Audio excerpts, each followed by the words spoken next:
I go to a decent college in the Northeast. It's not Ivy League, but it's got a solid reputation, a gorgeous old campus with ivy-covered buildings, and programs that actually challenge you.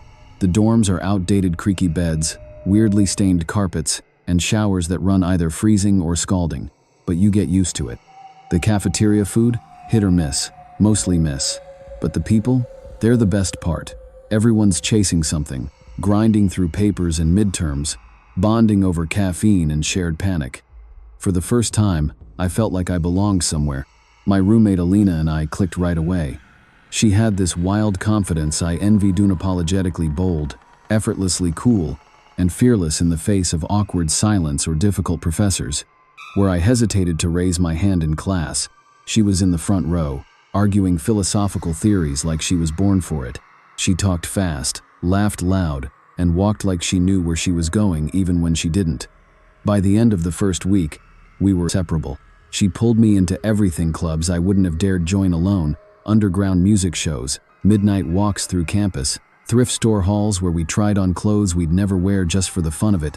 Once, during finals week, she dragged me to a local open mic night. I didn't perform, obviously, but I watched her read this raw, hilarious poem about dorm life that made the whole room roar. On spring break, she helped me dye my hair burgundy in our dorm bathroom.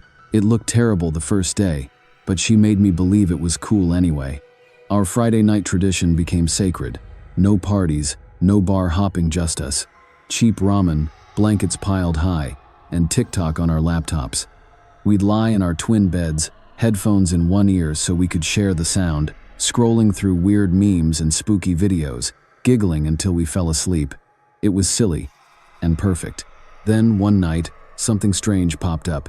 A girl, maybe our age, sitting in her bedroom, talking into her phone about how she made $5,000 in a single month just from selling feet pics online. I nearly choked on my noodles. No way people are paying that much for toes. Alina smirked. Oh, it's real. It's a whole thing. Fetish markets.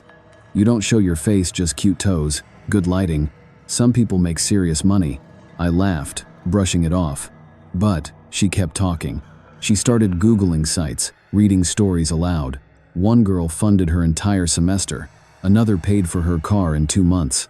Alina even made a spreadsheet she called Toes for Tuition, which made me laugh so hard I cried.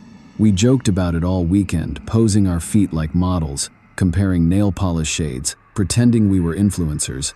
But there was something under the laughter, a curiosity, a little tug in my brain that said, "What if?" I scoffed. Still, feels weird. Weird? Maybe. But broke is weirder. You know how fast you could pay off your credit card?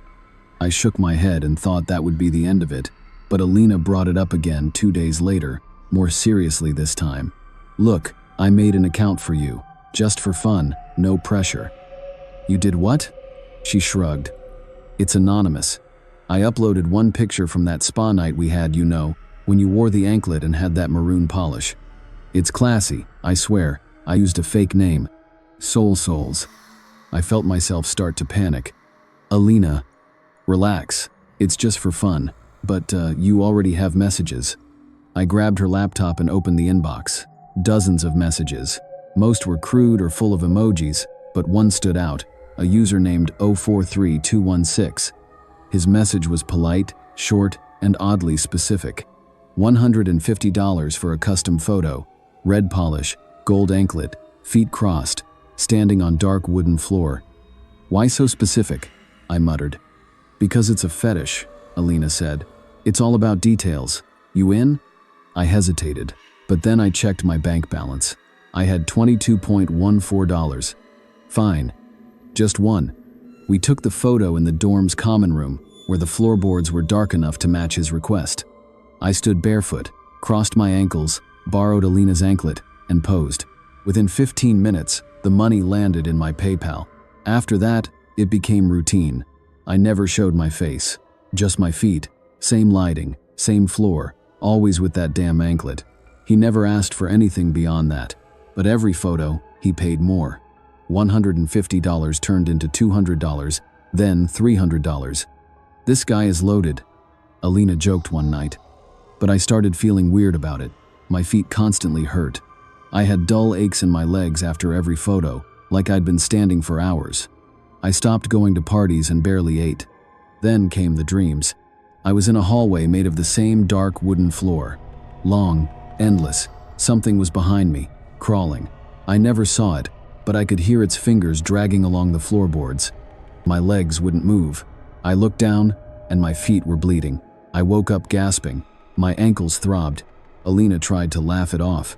Maybe your feet are haunted, but I wasn't laughing. The next morning, I got another message from 43,216. One more, please, same pose.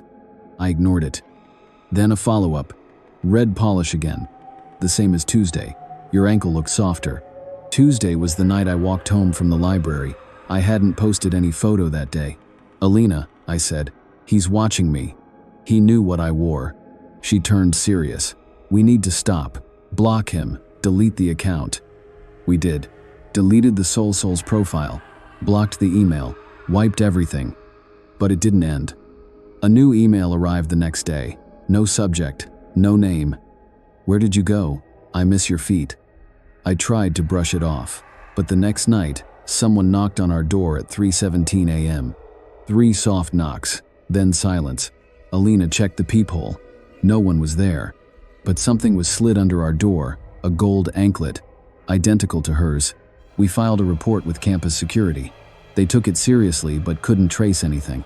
Then Alina vanished. She didn't leave a note. Her phone and keys were on her desk. Her bed was made. It was like she got up and walked out. The police asked questions. Everyone assumed she just took off. But I knew she wouldn't. Not like that. 3 days after she disappeared, I got another email.